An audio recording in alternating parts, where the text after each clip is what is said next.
This thing looks very identical to a Nissan Armada. But if we want to do a quick little 0 to 60, 3, 2, 1, go.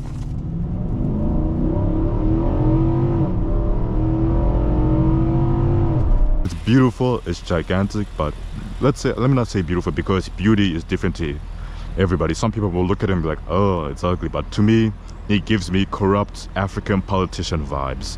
Like, if I was a politician in Africa, I'll black out this entire car, black out the rims, black out the windows, no chrome, no nothing, and I'll be driving around like a menacing African politician. That is what I would do with a car like this.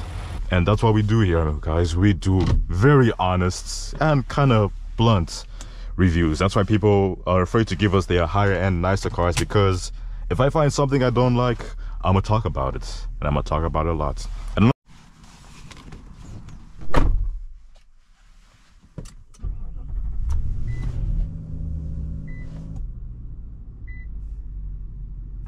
2024 Infiniti QX80.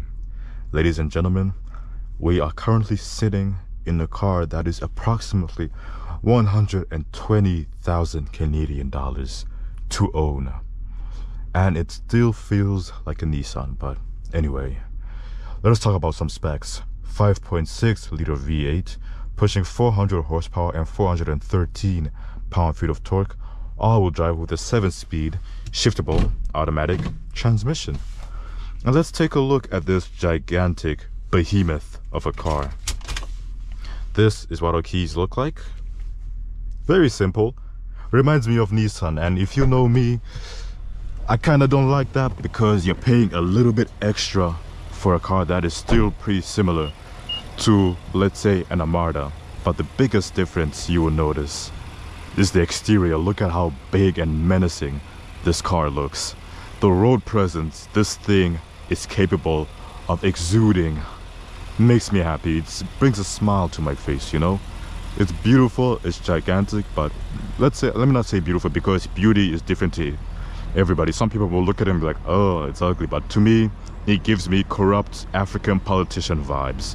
Like, if I was a politician in Africa, I'll black out this entire car, black out the rims, black out the windows, no chrome, no nothing, and I'll be driving around like a menacing African politician. That is what I would do with a car like this.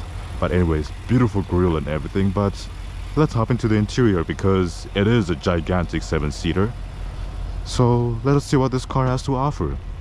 Automatic trunk gate, so that is nice with a backup camera attached to it. Very decent amount of space out here, and if you want a little bit more, we have automatic seat raisers. So give it a second. Boop. Takes a hot second, but you know what, this car is literally in no rush to do anything at all. So that is pretty nice. And to close it, press this button.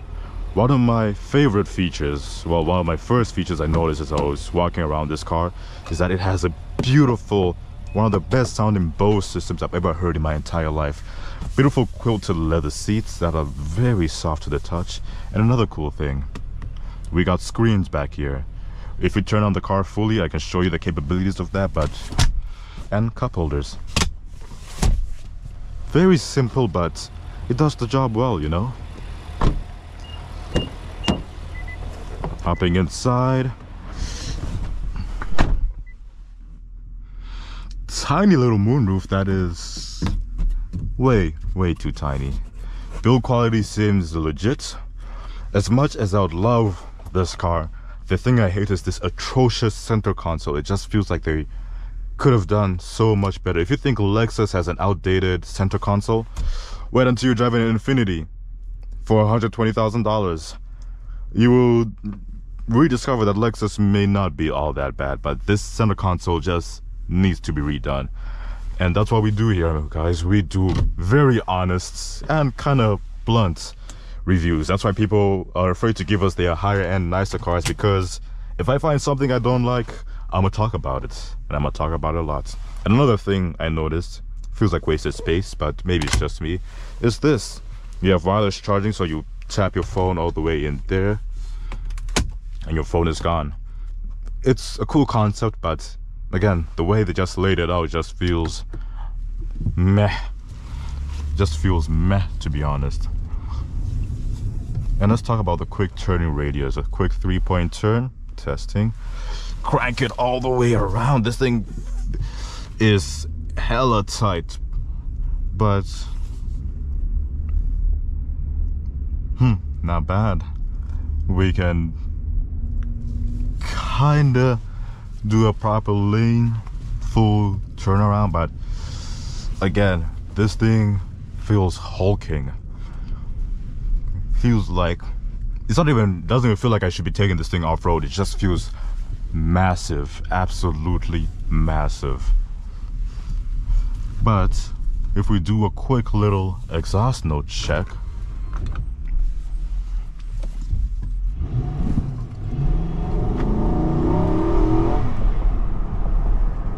the V8 sounds really, really good, but it doesn't feel like the car is in any kind of hurry. The V8 is more than enough to get a car this big up and going, absolutely no problem. But it doesn't feel like it wants to go in that much of a rush. And another thing I've noticed, as you can see, my average speed was 88, so I did a lot of highway driving with this thing, is that when you're driving it on the highway, the steering wheel is super tight.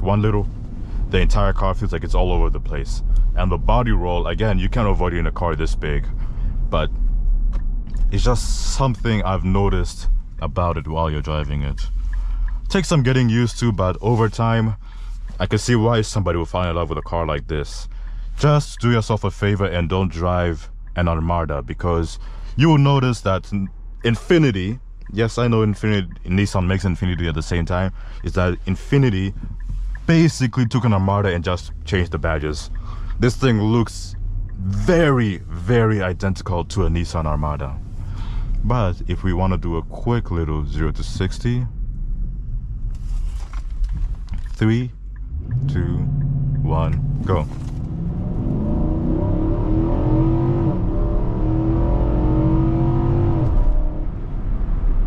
Gets it to highway speeds very quick. The thing about this car is that it doesn't need the feel of speed in a car this big and this hulking. You don't need to feel like you're moving fast at all. As I've noticed, there isn't a designated button for sport mode. There's no designated button for comfort mode either. You have this little printer that's all the way down here where you kind of have to reach a little bit, but a little bit extra. You see, we have auto, we have snow, we have auto, and we have our traction control, turning that on and off, which is not bad. But let's talk about the sound system, because I feel like that's where this company at least invested most of their money, because the sound system is top notch. Again, Bose sound systems. So I'm expecting good things from this. Go into sources. Like, again, it feels a little bit outdated, but again, you can also use this, so it's not too bad. Turning this up.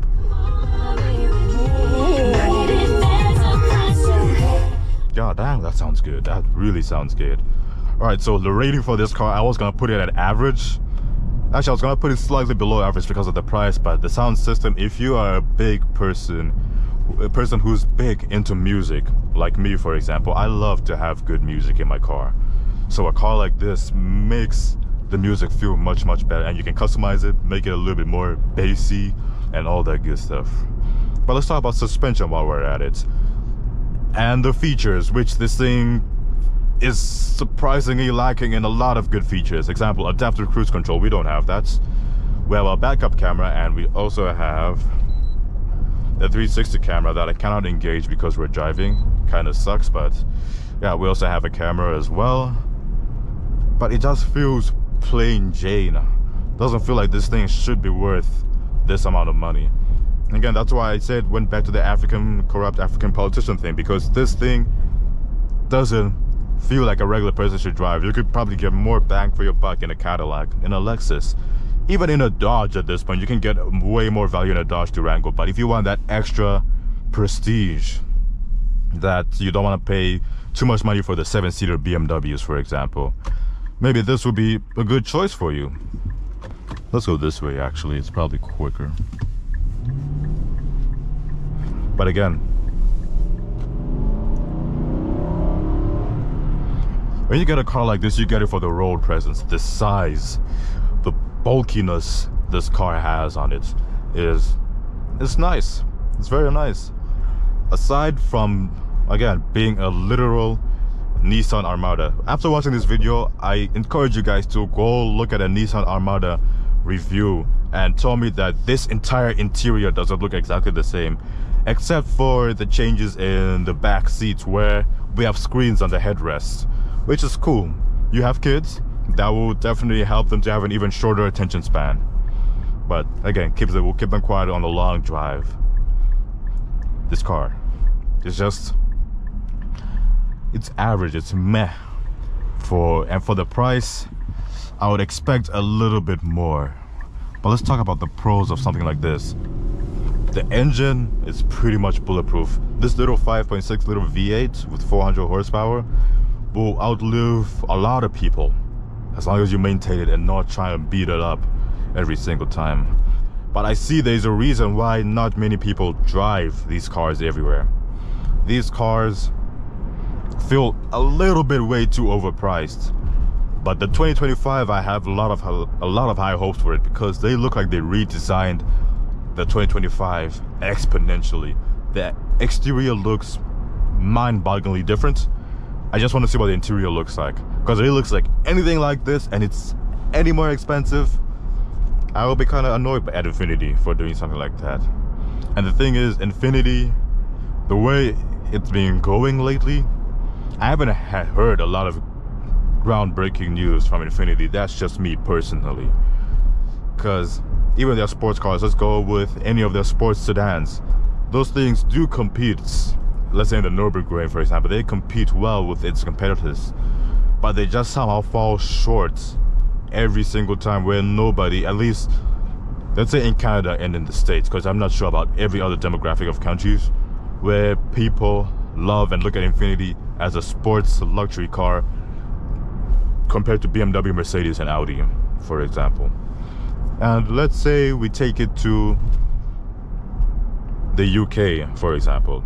I'm not sure there are a market for Infiniti in the UK, but surprisingly, Dodge is pretty flashy in the UK because, again, in America we don't make right-hand drive Dodges. So if you manage to import yourself a Dodge, that's pretty rare in itself as well. But I wouldn't know if Infiniti will stack up the exact same way too. But hey, we have the basic safety features. Blind spot monitoring. Do we have lane keep assist? Doesn't look like it. I do not see that, so no. But hey, we do have a heated steering wheel that's kind of all the way down here. Why would they put it there? I don't know. It feels like half the stuff in here I kind of have to reach further. Maybe if I have a wife or a girlfriend who's willing to put my car into tow mode for me, so I don't have to just lean over ever so slightly to do that. But maybe that's just me being extra and being picky. But again, for $120,000, okay, you can get yourself an Infiniti QX80. And I can kind of see why nobody even bothers to drive these cars. Beautiful as they are, they're just way too expensive, and you can get way more bang for your buck at other manufacturers. So many other manufacturers can make you a decent 7-seater. Like, okay, let's go Dodge, because I know way too much about Dodge because I low-key want to get one now. Yeah, I know I'm not bidding the allegations, but anyways, again, you can get a Hellcat Durango, 707 horsepower. Let's go to, let's say, Chevy. You can get yourself a Tahoe, the big, mean-looking Tahoes, for roughly amount the same price as this one. Let's go to, what else is there? Big 7-seaters that is comparable to this one in size. Hey, let's even go Cadillac. You have the big body Cadillacs out there that just look hella classy compared to this one. Again, I'm not trying to hate on this one. I'm just trying to open your eyes to show you that there is maybe a little bit more out there. Let's go Ford right there. Welcome to a Ford dealership. Get yourselves a Ford Expedition. That will have similar, very good sound system. Will take off and go hella quick with a swift 10-speed automatic transmission. But that's the thing. Infiniti has so many competitors that it just somehow manages to price itself as its competitors, but doesn't bring as enough bites as the competitors at the same time too. But let's say you want to be sporty for whatever reason, put this thing in manual mode. The 7-speed is hella quick, very quick, very, very quick. We'll do one more quick proper 0 to 60, call it a day. And guys, let me know what you guys think about a car like this. For the price, for 120K, what would you get? And we brake. Not too shabby at all. The suspension, again, decent.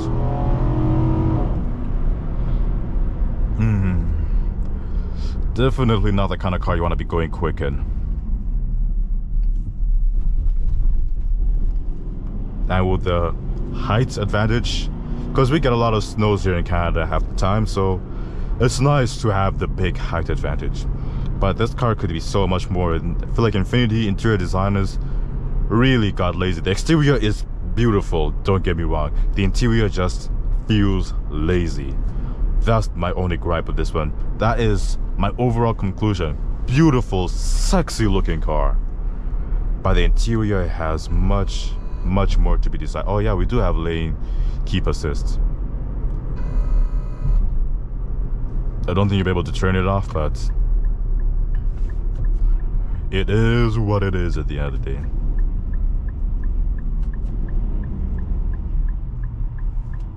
We'll let this car get a little bit further ahead and we'll do one last acceleration and we will call it a day. Overall, I'll give this car, it's decent. If you can look past the interior, this car is easily a 7 out of 10. If you can't look past the interior, this thing will drop by at least 2 to 3 points, making it a 4 or a 5 out of 10. And for the price, yeah, I'll be kind of angry too, to be honest. I'll be pretty livid if I paid this amount of money and got something feeling this lazy in the interior. But let's do one last acceleration.